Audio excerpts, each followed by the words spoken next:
កាលពីម្សិលមិញពេលយប់នឹងគឺខ្ញុំបានចូលទៅហាងទិញនំខេតណាចាគឺឈ្មោះថា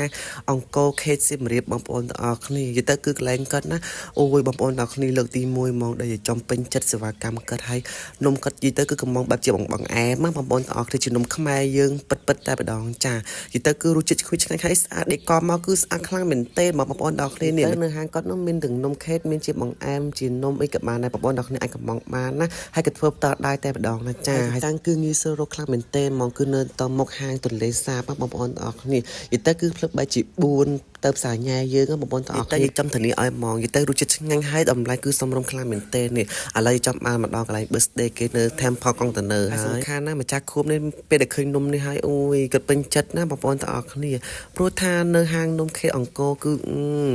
នៅហាងគាត់គឺសម្បូរនំស្អាតស្អាតខ្ជូតតែម្ដងហើយសំខាន់គឺរសជាតិឆ្ងាញ់ណាបងប្អូនទាំងអស់គ្នាអាចកំងទិញបានណាចា